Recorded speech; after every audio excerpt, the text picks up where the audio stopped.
And I realise कि कुछ कुछ क्वेश्चंस ऐसे हैं जो मैं कितना भी पीएसएम पढ़ लूँ वो मुझे आने वाला नहीं है। एग्जैक्ट टेक्स्ट बुक जाके पढ़ नहीं सकता, मेरे बस की बात। 90% 85 to 90% क्वेश्चंस रिपीट हो रहे हैं। Just be me, I will be honest, जो भी मेरे से होगा मैं ऑनेस्टली आंसर करूंगा। कॉम्पिटिटिव एग्जाम एक्चुअली जो पीजी का होता है ये एक बहुत ही लोनली जगह होता है। तो फिर कई कई बच्चे ऐसे होते हैं जो सब 24-25 साल की एज में है, तो उनके लिए क्या आता है कि फाइनेंशियली अब हम पेरेंट्स से कैसे सपोर्ट, चीजें मेरे हाथ में है, मैं वो चीजें करूंगा।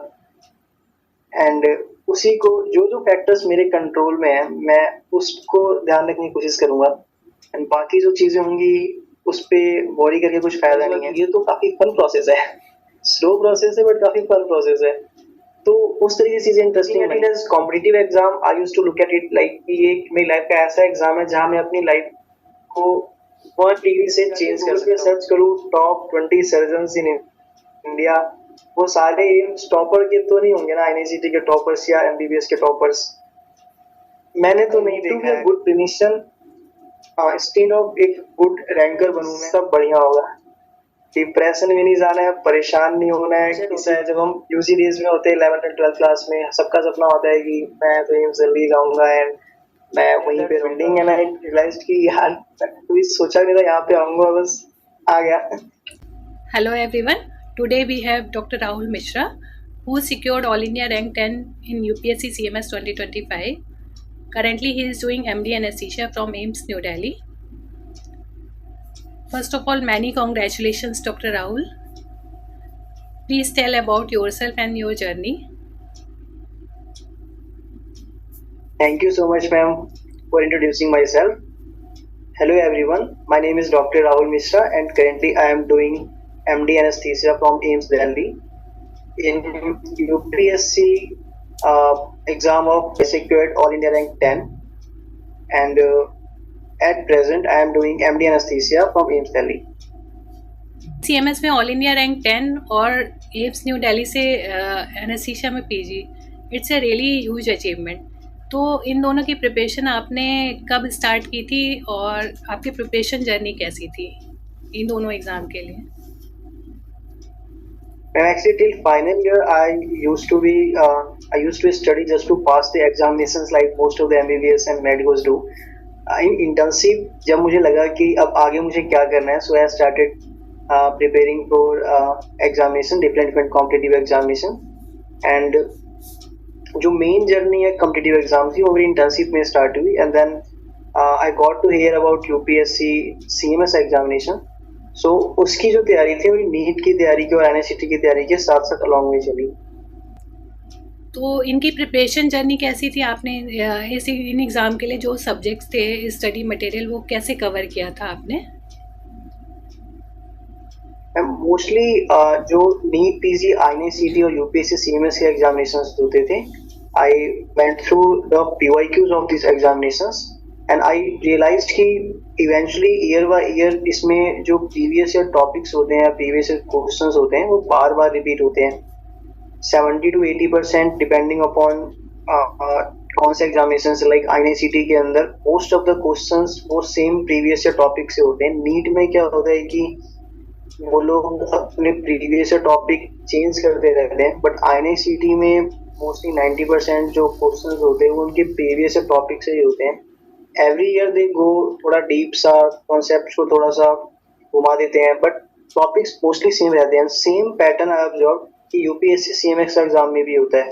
सो in UPSC CMS exam I just studied the topic जो यूपीएससी प्रोवाइड करती है और उसके जो प्रीवियस क्वेश्चंस हैं उनके जो टॉपिक्स हैं उन टॉपिक्स को पढ़ा and practice those questions and उस चीज के उसी के बेसिस पे मेरी पूरी जो प्रिपरेशन थी वो हुई। And along with the preparation I came to know about such book doctor Rajeev Prasad guides book and in that book I found कि जो भी प्रीवियस ईयर क्वेश्चंस थे इस बुक में 20 साल तक के ऐसे क्वेश्चंस थे एंड उसमें मैंने देखा कि जो भी यूपीएससी सीएमएस में क्वेश्चन आया हुआ है लाइक निमोनिया या फिर इम्यूनाइजेशन स्केड्यूल जो 2006 में या 2008 में आया हुआ है, तो उस टॉपिक को ही पूरे अच्छे से एक्सप्लेन किया हुआ था ऑन द बेसिस ऑफ जो हमारे लेटेस्ट एडिशंस की बुक्स थी वो बिल्कुल उससे मैच खाती थी। तो ये उससे मैंने अपने जो मेरे मेन नोट्स थे या जो मेरे जो नोट्स थे उसमें मैंने ऐड किए, जो मुझे आईएनसीटी वगैरह में,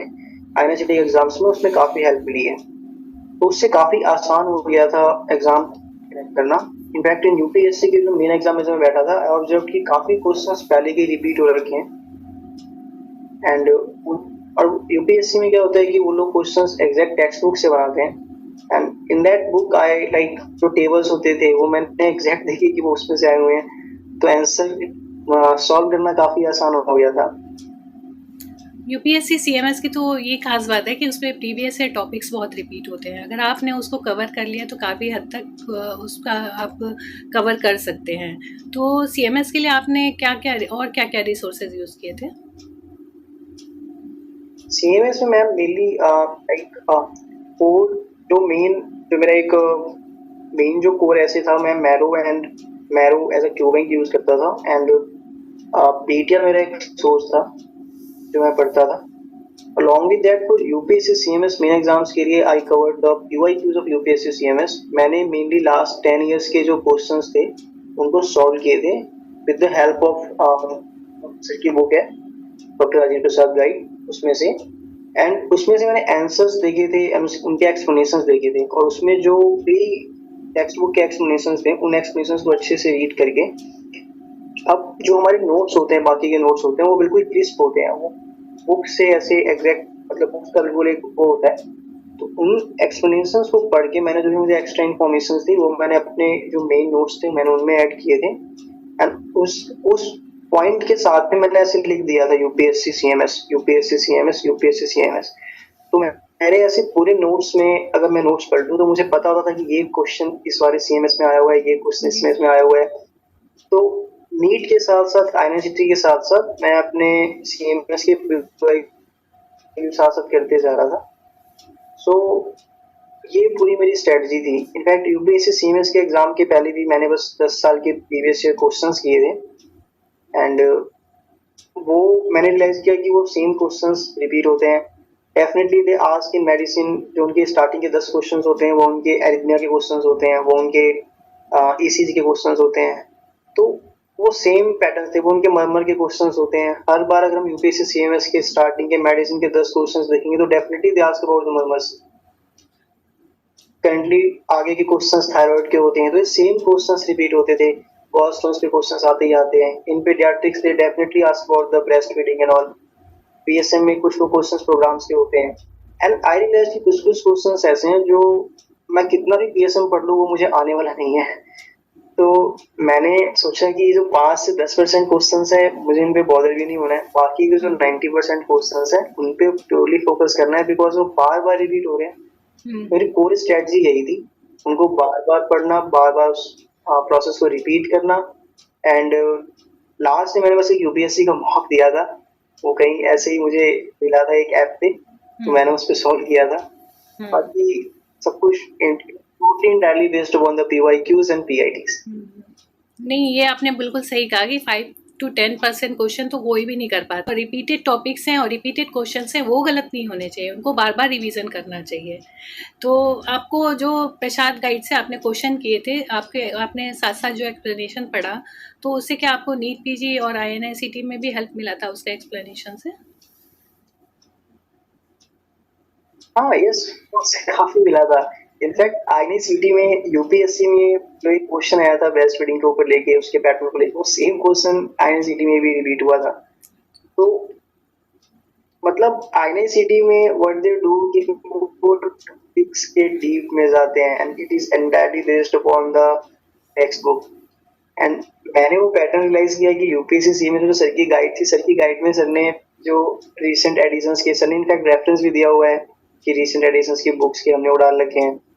तो वो बस मैं ऐसे just I went through it, like जो टॉपिक्स थे बस मैं उनसे देख लिया कि हाँ ये चीजें टेक्स्ट बुक में भी हैं, क्योंकि मैं तो एग्जैक्ट टेक्स्ट बुक जाके पढ़ नहीं सकता, मेरे बस की बात तो नहीं थी उस टाइम पे, मैं बिल्कुल नहीं पढ़ सकता था। एंड मैंने देखा कि बिल्कुल एक स्टैंडर्ड बुक से ऐसी चीजें यहाँ पे लिखी हुई हैं और इन्फॉर्मेशन अच्छी है, तो उस इन्फॉर्मेशन को मैंने नोट्स में ऐड कर ली है। एंड ऑलमोस्ट अगर हम यूपीएससी सीएमएस के भी टॉपिक्स देखें और एनएसटी के टॉपिक्स देखें तो 60% 70 पर 60-65% वो दोनों एक दूसरे से कोलाइड करती हैं। जीसीएस सीएमएस में भी आता है, जीसीएस इसमें भी आता है। मोस्ट जो सर्जरीज होती है उनके मैनेजमेंट यहाँ भी आता है, वो यहाँ पे भी आता है। एंड स्टेटमेंट बेस्ड क्वेश्चंस होते हैं सीएमएस के, उसमें 4 में से हमको 3 रॉन्ग को चूज करना होता है, एक गलत एक सही, 3 रॉन्ग को रूल आउट करके गलत सही वाले को चूज करना होता है। स्टेटमेंट बेस्ड क्वेश्चन होते हैं, स्टेटमेंट बेस्ड क्वेश्चन आईएनसीटी में भी होते हैं, तो उससे काफी ज्यादा हेल्प हुई है मेरे उस एग्जाम में। इतना करने के बाद जब आप रिटन एग्जाम दे रहे थे तो आपको कैसा लगा? क्वेश्चन पेपर कैसा था सीएमएस का? अब सीएमएस का क्वेश्चन पेपर एक्चुअली अगर मैं पीवाई कुछ अच्छे से करके जाता हूँ और प्रीवियस टॉपिक अच्छे से पढ़ के जाता हूँ, वो ये होता है कि आपको पेपर पूरा आएगा। पेपर ऐसा नहीं कि मतलब बहुत डिफिकल्ट है, बहुत आसान है, paper is actually moderate. But the only thing I realise कि यूपीएससी सीएमएस में एक सेट में 120 क्वेश्चंस होते हैं, दूसरे सेट में 120 क्वेश्चंस होते हैं, 3 घंटे का तो कुछ एग्जाम होता है। उसमें आपको हर क्वेश्चन में नॉर्मली ये होता है, अगर 120 क्वेश्चंस हैं तो नॉर्मली 70 टू 60 70 80 क्वेश्चंस के अंदर देखिए 4 स्टेटमेंट्स, इसमें से आपको 3 रूल आउट करने होते हैं रॉन्ग वाले, एंड राइट वाला फाइंड आउट करना होता है। 4 फिर ऐसे उसमें और कोई स्टेटमेंट ऑप्शंस देते हैं, उसमें से भी और वैसे चूज करना होता है, तो पेपर काफी लेंदी होता है। इसमें भी आधे घंटे में हमको बारकोड्स फिल करना होता है। ये अभी भी पूरा वो कन्वेंशनल मेथड वो लोग यूज करते हैं, बारकोड फिल करना।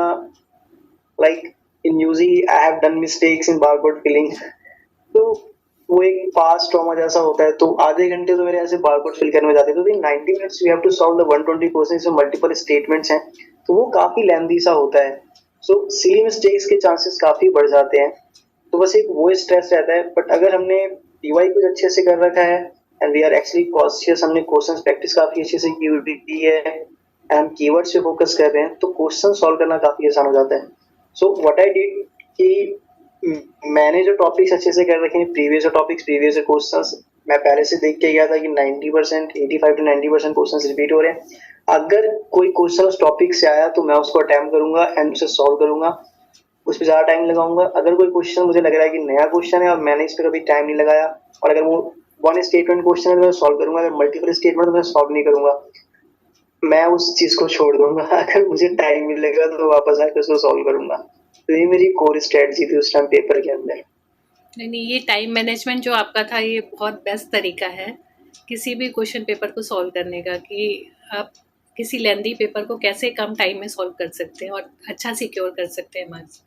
तो आपका इंटरव्यू का एक्सपीरियंस कैसा था और आप कितने उसके लिए कोई स्पेशल तैयारी की थी?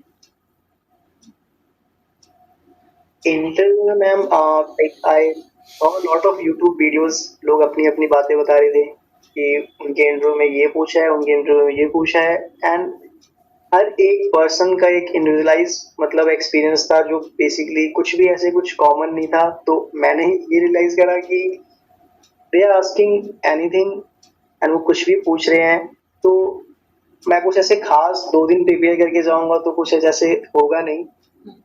आई just have to be me.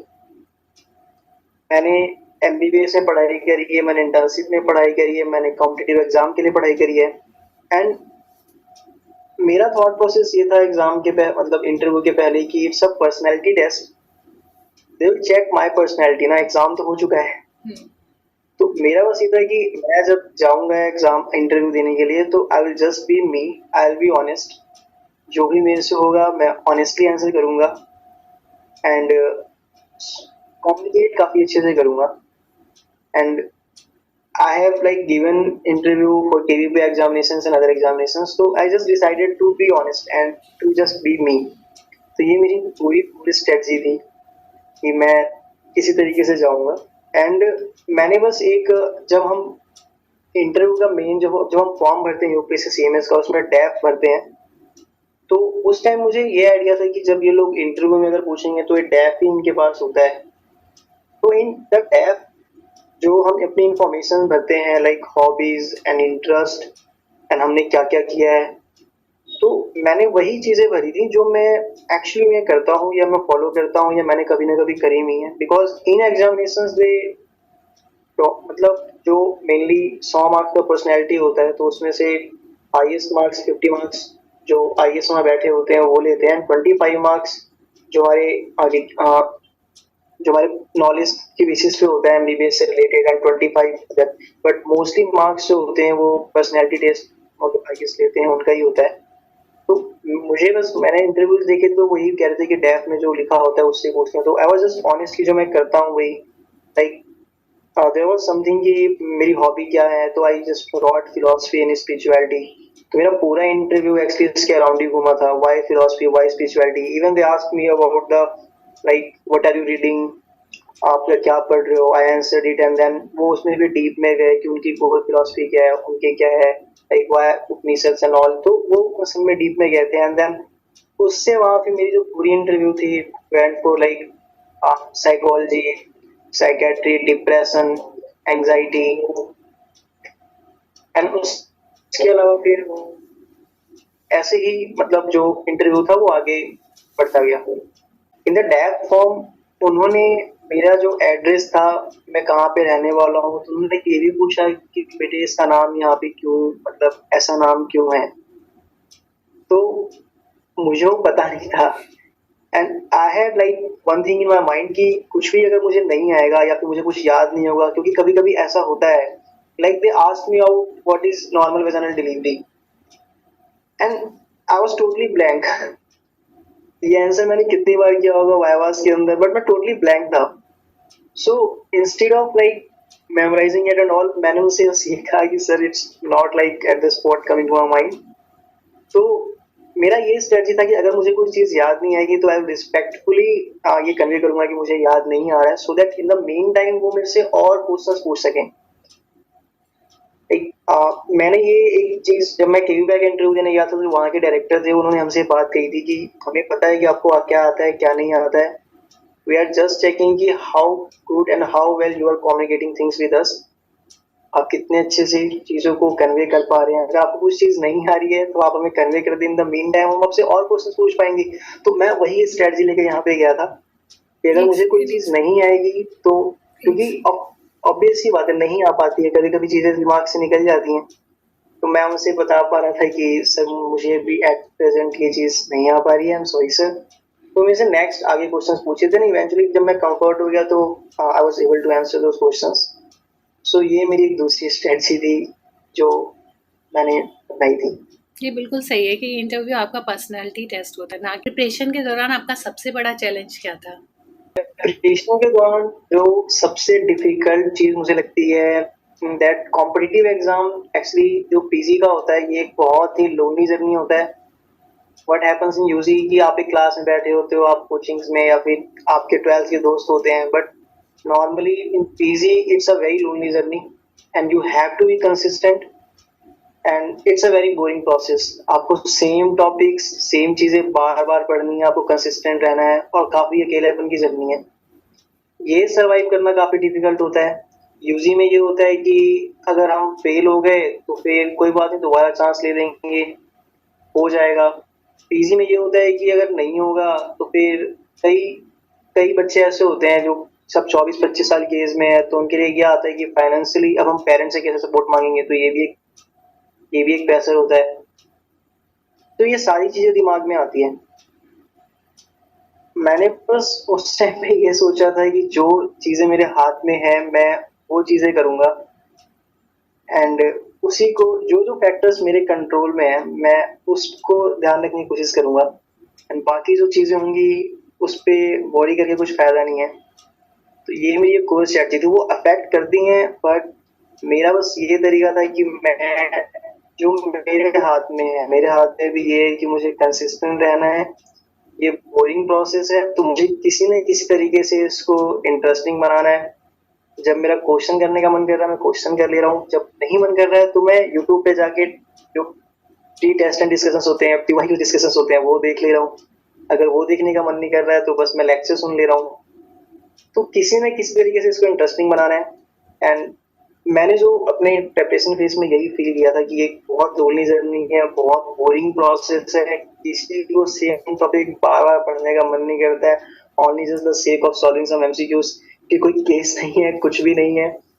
But over the period of time जब मैंने बहुत सारे एमसीक्यूज ग्रांड टेस्ट दिए एंड क्वेश्चंस सॉल्व करे, आई रियलाइज्ड कि एक्चुअली जो कॉम्पिटिटिव एग्जाम्स हैं ये आपका नॉलेज से ज़्यादा जो एक आप किस तरीके के एक कैरेक्टर हैं वो जज करती है, क्योंकि देर आर 200 क्वेश्चंस और 240 questions and you have just have to be like quick spontaneous. वो आपकी मेमोरी भी चेक करते हैं और आपका आप कितने स्पॉन्टेनियस हो सकते हैं वो भी चेक करते हैं। कभी कभी अभी जैसे हम क्लिनिकल प्रैक्टिस में कई बार ऐसा होता है कि बहुत सारी चीज़ें हमने पढ़ रखी होती है बट ऑन द स्पॉट हमें याद नहीं आती है।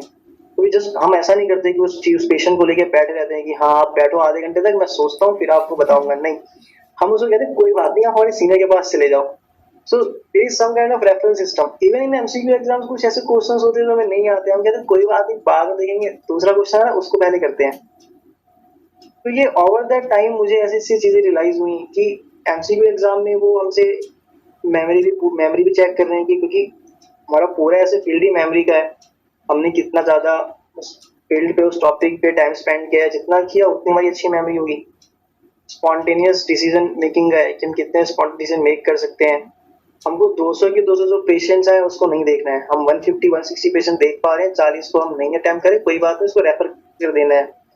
एज एन एमबीबीएस हम दे ओनली एक्सपेक्ट कि हमको पेशेंट को पता होना चाहिए कि कौन से पेशेंट को मैं मैनेज कर सकता हूँ, कौन से को नहीं कर सकता हूँ, कौन से को मुझे रेफर करना है, कौन से को मुझे किस पेशेंट का क्या काम है, क्या वर्कअप है, ये मुझे एटलीस्ट पता होना चाहिए। As a resident, as a PSC का doctor, as a medical officer, हर एक जो जॉब है they demand certain kind of acumen and वो सारे एग्जाम इस तरीके से डिजाइन होते हैं।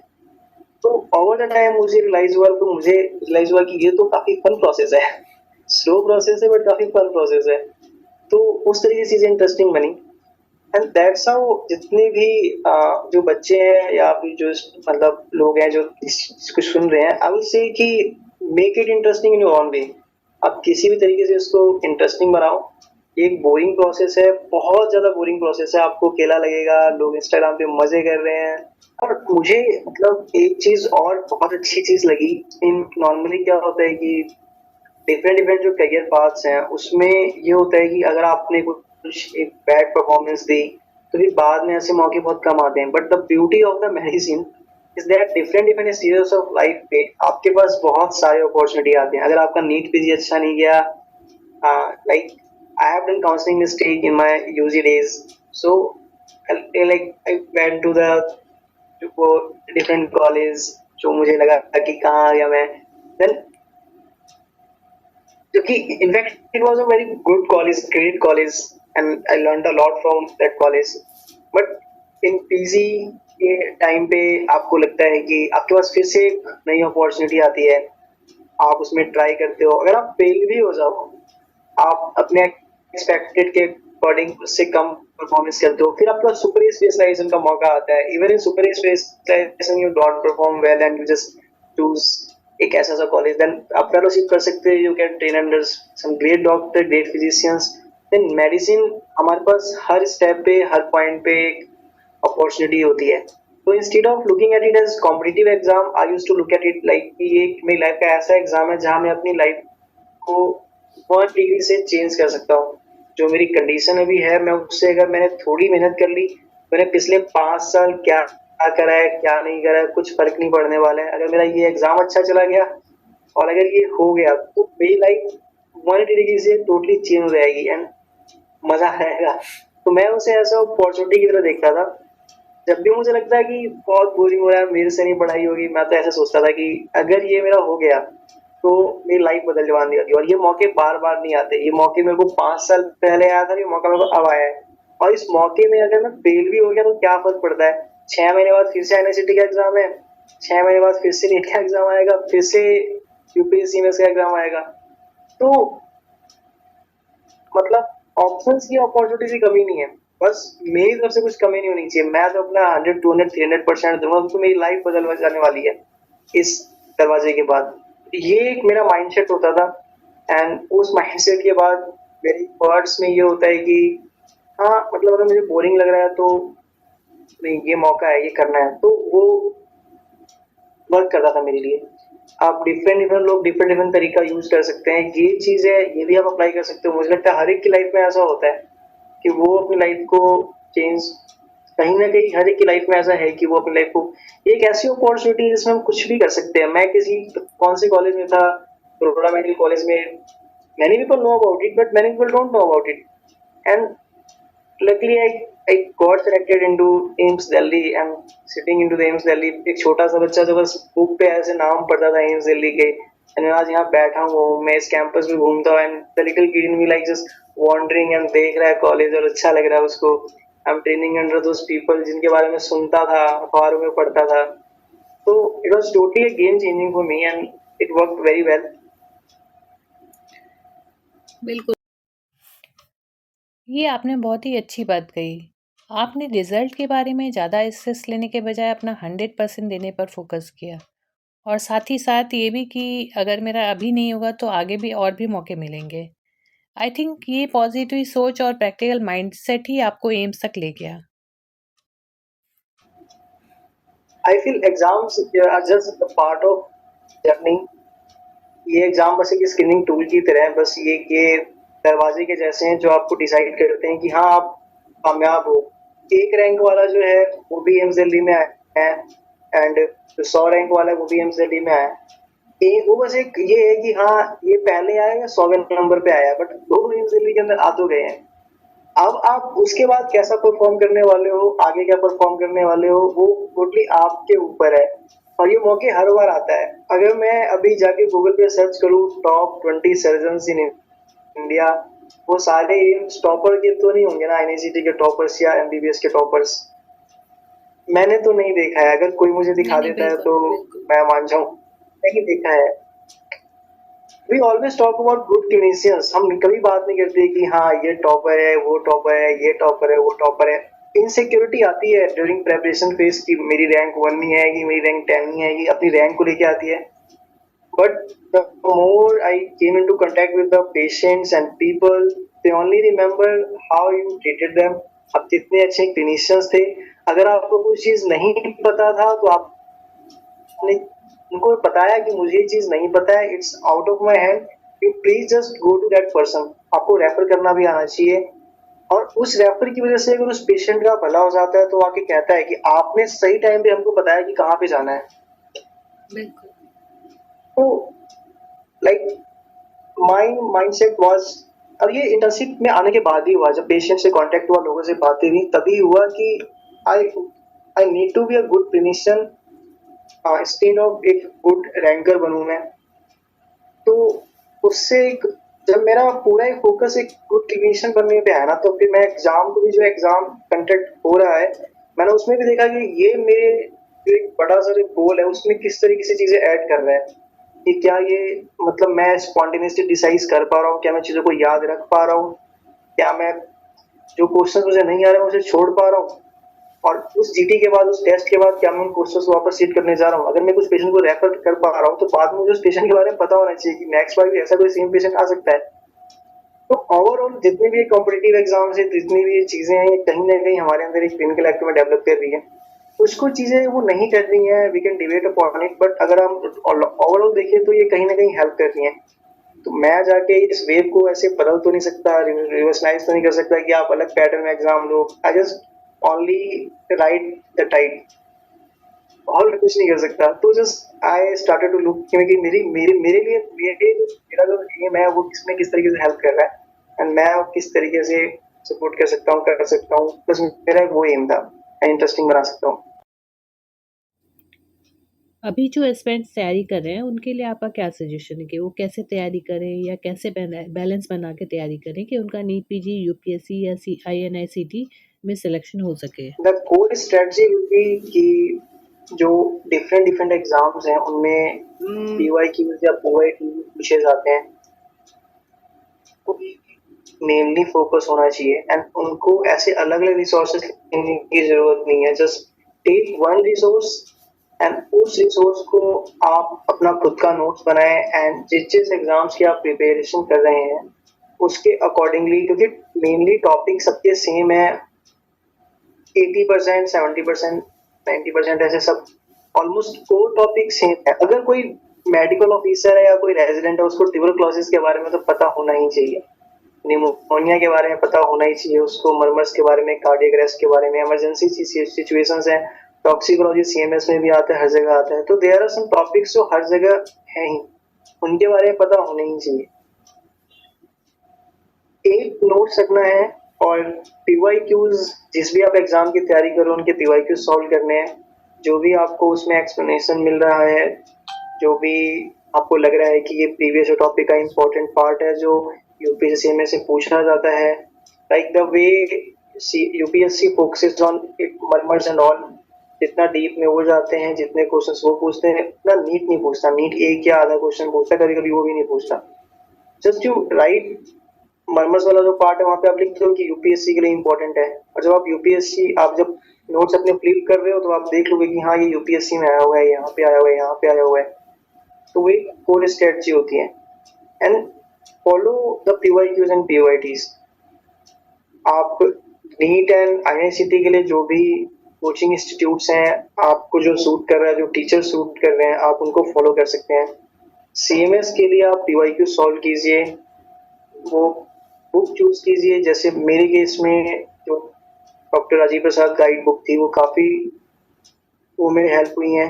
You can try that book, you will not regret it definitely.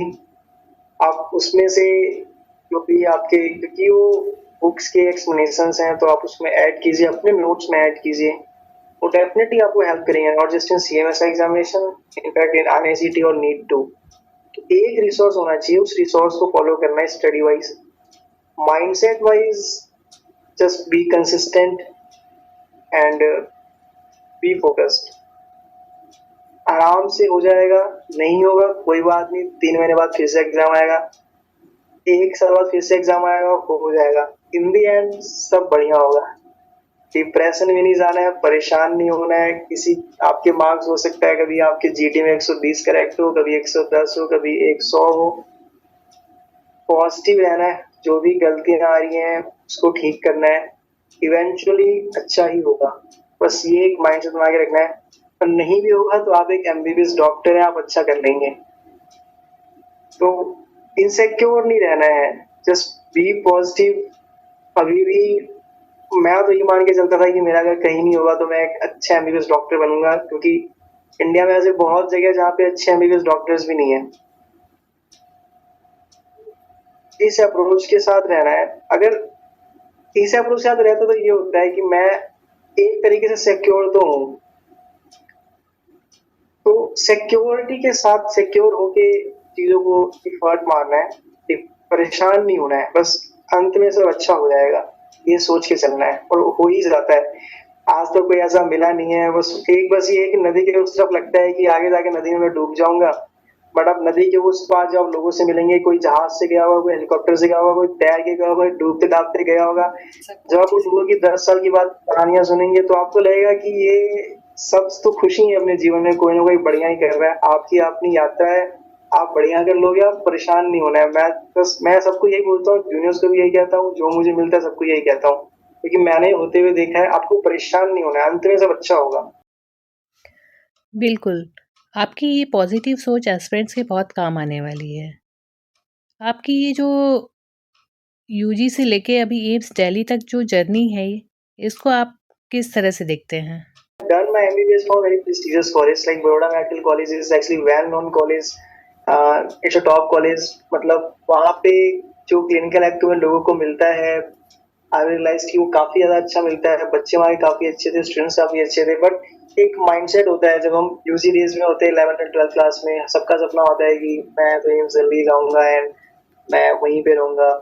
But कुछ रीजंस की वजह से एग्जाम होता है, आप काउंसलिंग, कुछ भी मिस्टेक्स होती हैं, just you and up in that college. Even it's a very good college, but आपको लगता है कि कौन सा कॉलेज है, बट आई रियलाइज कि it was a very great college. जो भी मैं आज हूँ उस कॉलेज की वजह से हूँ। उससे पहले आई have done my schooling from government school MCD primary school Delhi में जो होता है, तो वहां से भी लाइक जैन में नवोदय विद्यालय, मुझे कुछ आइडिया नहीं था किसी भी चीज के बारे में। Like I come from Bihar, एक ऐसा विलेज जहाँ पे लोगों को आइडिया भी नहीं है, people don't know about it, and in my family no one is like educated, no one is like 10th pass and all. So just a positive approach कि हाँ पढ़ना है एंड लाइफ में आगे जो भी है वो जो भी आने वाला है वो प्लस में ही आने वाला है, कुछ नेगेटिव में आने वाला नहीं है। वो एक जो अप्रोच था, मैंने बस यही सोचा हमेशा एंड मुझे अपना एफर्ट डालना है। एंड जब आप जितना ज़्यादा एफर्ट डालते हो, जितना ज़्यादा आप कोशिश करते हो, उतने ज़्यादा आप लकी होते हो। आप मेरी स्माइल से देख सकते हो कि ये जादू हुआ है। लाइक आई हैव अ बिल्कुल। थियरी कि there is reaction in chemistry कि जो एटम जितना ज़्यादा वाइब्रेट करता है उतने ज़्यादा उसके चांसेस होते हैं दूसरे एटम के साथ मिलके रिएक्शन फॉर्मेशन होने के। तो अनटिल अनलेस आप वाइब्रेट नहीं करोगे, आप मूव नहीं करोगे, देयर विल चांसेस बढ़ेंगे नहीं कि आप रिएक्ट करो, आप किसी लोगों से मिलो, आप बातें करो एंड आप कामयाब हो जाओ। तो जस्ट बीइंग लकी, जस्ट कि आप बहुत ज़्यादा एफर्ट मारो जब चाह, क्योंकि वही हमारे हाथ में है, बाकी सब भगवान कर देते हैं। तो इट वाज दैट कि हाँ मैं कहाँ था, मैं एमसीडी के स्कूल में दिल्ली में कहीं बैठा हुआ था एंड अगर मैं ट्राई नहीं करता तो शायद मैं आज यहाँ लैंड अप ही नहीं होता। बस मेरे पास एक बुक आई थी, मैंने उस बुक पे राइटर का नाम देखा था कि she was like anatomy, doing anatomy from AIIMS Delhi. मैं उस दिन बस नाइट का से घूम रहा था and looked at that building and I realised कि यार कभी सोचा नहीं था यहाँ पे आऊंगा, बस आ गया। तो it was like totally a magic. जब मैं अपनी पीछे लाइफ में पीछे देखता हूँ, बहुत अजीब अजीब चीजें हुई हैं जहाँ मैं ऐसे रो रहा हूँ, परेशान हूँ, मैं कहाँ फंस गया, कैसी जिंदगी है। कभी कभी ये भी लगता है कि कहाँ कहाँ आ गए हैं। पर जब हम पूरे ऐसे पिक्चर देखते हैं तो लगता है पूरा जादू हुआ है। अगर जादू देखा है लाइफ में तो मैंने देखा है, वो पूरा ऐसे हुआ है। एंड जादू होता है अगर आप एफर्ट डालते हैं, आप लक बिल्कुल काम करता है अगर आप एफर्ट डालते हैं। वाइब्रेट करो बस, तो अपनी कोशिश करो, किसी भी डायरेक्शन में वाइब्रेट करो, बी रिस्पेक्टफुल एंड वाइब्रेट करो, हो जाता है। मैं तो स्टूडेंट्स को यही बोलूंगा, ये थोड़े किसी स्ट्रेटजी वाली वीडियो नहीं है, क्योंकि यूट्यूब पे लाखों स्ट्रेटजी की वीडियोस पड़ी हैं, लोग मेरे से अच्छे से स्ट्रेटजी की वीडियो बताएंगे। आप बस अपनी लाइफ में कोशिश करो कि कुछ भी आप ढूंढो एंड देखो अच्छी चीजें होंगी। जस्ट बी पॉजिटिव, डिप्रेशन में मत जाओ, बस परेशान नहीं होना है। क्योंकि मैंने तो बस यही देखा कि लोग काफी ज्यादा मेरे से टैलेंटेड लोग हैं जिनके अच्छे मार्क्स आ रहे थे, उनका जीटी बेकार गया, उनके एग्जाम्स बेकार गए, because they were not like, मतलब परेशान हो जाते थे। और मैं भी परेशान हो जाता था, हम सब परेशान हो जाते हैं। उसको कैसे मैनेज करना है वो ज्यादा इंपॉर्टेंट है। एग्जाम्स तो आप 10 बार एग्जाम्स आएंगे, 10 बार एग्जाम्स आप क्रैक कर लोगे। बिल्कुल सही है आपने जो बोला कि पॉजिटिव सोच और हार्ड वर्क, 2 चीज़ें आपको सक्सेस तक ले जाते हैं ना? डेफिनेटली नो वन बिल्कुल। लाइक, मैं आज तक जितने भी लोगों से मिला हूँ, किसी ने मुझे ये नहीं बोला है कि मैं बचपन में बहुत पढ़ता था, टॉपर था, इसलिए मैं आज तक यहाँ आया हूँ। एवरीवन से कि I was hard working, I used to try a lot and मतलब मेरे को सबने यही कहा है कि मैं बहुत कोशिश करता था and I just ended up here. तो मैंने बस यही देखा है। डेफिनेटली आप क्या स्टडी कर रहे हो मैटर करता है, बट इन लॉन्ग टर्म आप कितनी कोशिशें कर रहे हैं, आप कितनी ज़्यादा चीज़ें कर रहे हैं, कितने पॉजिटिव अप्रोच के साथ, वही मैटर करती हैं। और मैंने यही देखा है, मैं टॉप कर जाऊं और मैं यहाँ पे आके एफर्ट करना बंद कर दूं तो मैं पेशेंट का डील नहीं कर पाऊंगा। It's a constant process, like you have to be curious, you have to know कि how to be curious, being curious is a art। ये भी एक एफर्ट जैसा है, आपको क्यूरियोसिटी के लिए एफर्ट लगाना पड़ता है। लोग कहते हैं कि मैं क्यूरियस नहीं हूँ, वो क्यूरियस है। क्यूरियोसिटी के लिए आपको एफर्ट डालना है, बहुत सारी चीजें आप बस आप करो। आप देखो कि इस नदी के पार भी बहुत सुंदर दुनिया है। आप बस किसी भी तरीके से अपने तरीके से आप बस सीखो, करो, कुछ भी करो, बस आप करो, बिल्कुल। पॉजिटिव वे करो, बहुत मजा आएगा। आपने प्रिपरेशन के दौरान आने वाले चैलेंजेस जो कि ज़्यादातर स्टूडेंट फेस करते हैं उसके लिए बहुत ही वैल्यूबल टिप्स दिए हैं, ख़ास तौर पे उन स्टूडेंट्स के लिए कि जो कि सोचते हैं कि उनसे नहीं हो पाएगा। आई एम श्योर दैट आपके एक्सपीरियंस और एडवाइस उनके मोटिवेशन को बनाए रखेंगे। अभी आप एम्स दिल्ली में एनेस्थीसिया में पीजी कर रहे हैं, तो यहाँ थैंक यू मैम। एक्सपीरियंस कैसा रहा? तो it's actually very beautiful experience. Starting में तो जब मैं आया था, to be honest, like I was just trying to orient myself in that campus and जो भी यहाँ पे प्रैक्टिसेस चल रही हैं. AIIMS is a beautiful place by infrastructure, by people and the kind of practice they do here. It's totally amazing. आप जो हम बुक्स में पढ़ते थे, जिन प्रोफेसर्स के बारे में सुनते थे, वो प्रोफेसर्स यहाँ पे पढ़ा रहे हैं. वो प्रैक्टिसेस यहाँ पे एक्चुअली में हो रही है. वर्ल्ड क्लास लेवल पे जो भी आप प्रोसीजर या चीजें देखते हो, यहाँ पे प्रैक्टिसेस हो रही हैं. ये टोटली अमेजिंग है. मतलब मैं जितने भी स्टूडेंट्स हैं उनको ये कहना चाहूंगा कि आप मेरे से सुनो, इससे बेटर है आप यहाँ पे आके एक्सपीरियंस करो. आपके अंदर वो जील होनी चाहिए कि आप यहाँ पे आओ और आप देखो कि एम्स में वो सारी चीजें सुंदर तरीके से हो रही हैं, बहुत कमाल की तरीके से हो रही हैं. आप देख सकते हो मेरे को. आपको अच्छा लगेगा, आपको समझ में आएगा कि ये एक टॉप इंस्टीट्यूट क्यों है. यहाँ के लोग पैशनेट हैं, वो पेशेंट के साथ कितने प्यार से बात करते हैं, कम्युनिकेट करते हैं. You will learn a lot of things here. And working hours में यहाँ पे जो मैंने देखा है, यहाँ पे वर्क लाइफ बैलेंस का कॉन्सेप्ट है. जो बाकी मेडिकल कॉलेजेस ऑफ इंडिया है, एक रेजिडेंट के लिए भी नॉर्मली वर्किंग आवर्स 12 आवर्स का होता है. You get time to eat and sleep.